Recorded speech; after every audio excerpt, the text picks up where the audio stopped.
nangyayari sa kanilang pag-ibig at sa kanilang pag-ibig. Just be honest with them kahit alam mo masasaktan sila. Mas maganda yung bata pa lang sila, namumulat na sila sa katotohanan. Isa later on, malalaman nila, Mami, ba't sinabi mo? Galing tayo, hindi naman pala. Dahil later on, isusumbat sa iyo ng inyong anak. Diba?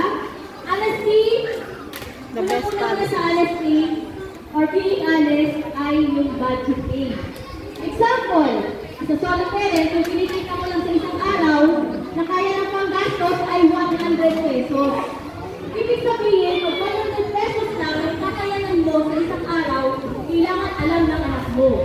Para hindi siya hihingi ng susobra ka doon sa 100 pesos. Paano? Kung gagawin natin. Tawagin natin yung isang nanay. Hindi ba yung nanay dito na magre-renta? Ito, isang nanay at isang anak. Okay? Si nanay at saka yung anak-anak. Okay? Ito, example.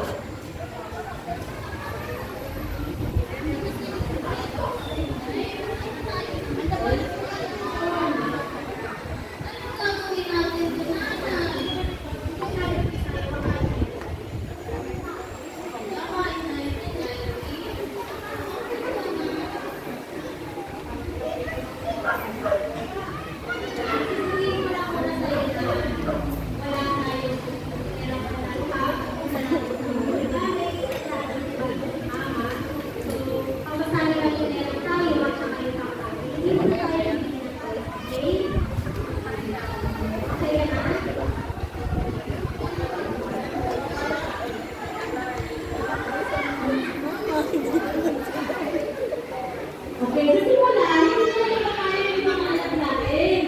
Totoo lang talaga yun. Pero, kailan nagsisimula yung nagiging spoiled yung anak? Pag pinagbibigyan natin lagi na hindi kakayanin ng budget natin, yung mangyayari, mangungutang tayo sa kapitbahay. Okay, ito na kasunod na pangyayari. Pag nasa mall na, anong mangyayari sa bata? Hindi na okay. Kung nasa bahay ka lang.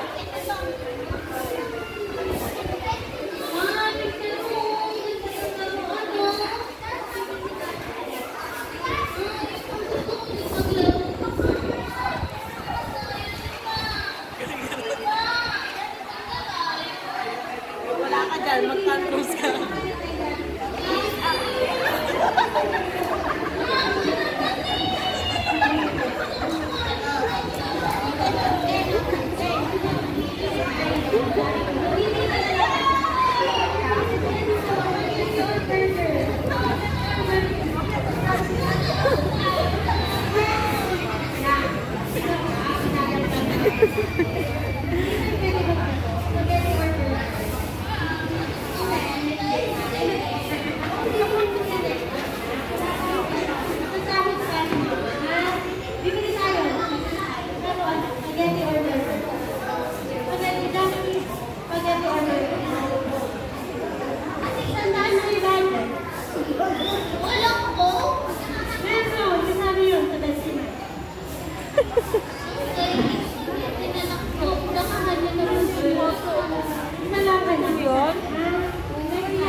Okay.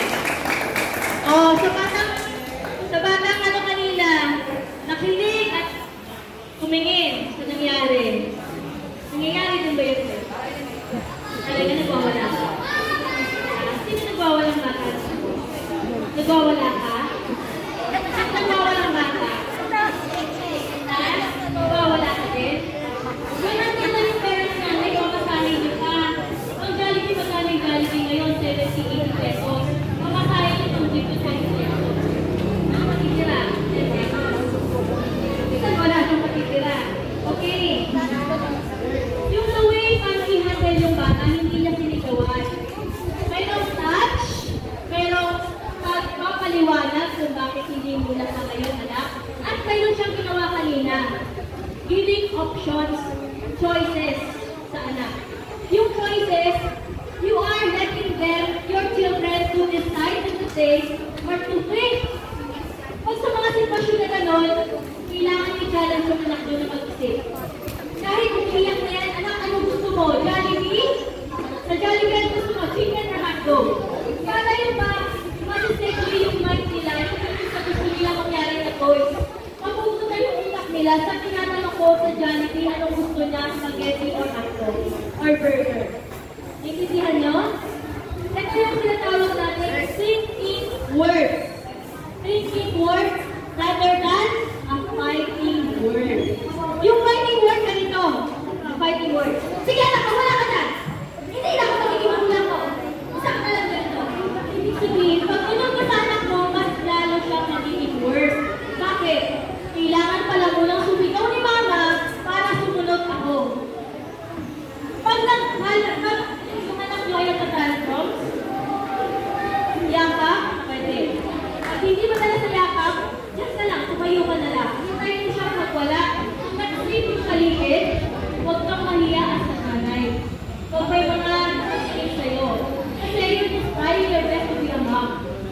Hayaan mo muna as long nag-sleep yung paligid. Pag tumahan na yung anak, saka magkakausapin, anak, ginagawa ko yung aking lahat ng aking kasalanan. Kaya tayong dalawa, magtutulungan tayo. Ngayon, yung pera natin, ito, bibili tayo ng Jollibee, bibili tayo. Kung gusto mo, sa susunod na araw, yun naman yung bibili natin. Pero hindi na tayo kakain ng Jollibee. Di ba? Why? Bakit sa unang, ano pala, pinakita ko na sa inyong disiplina? Kasi yung disiplina, pag hindi natin pinuna na ibigay sa kanila yung kanilang mga kailangan malaman, hindi sila talaga makikinig at hindi kayo maiintindihan. Bakit ganun, Nay? Bakit yung kapitbahay natin lahat binibigay ng magulang nila? That's the reality of life. Na hindi natin pwede kunwari tayo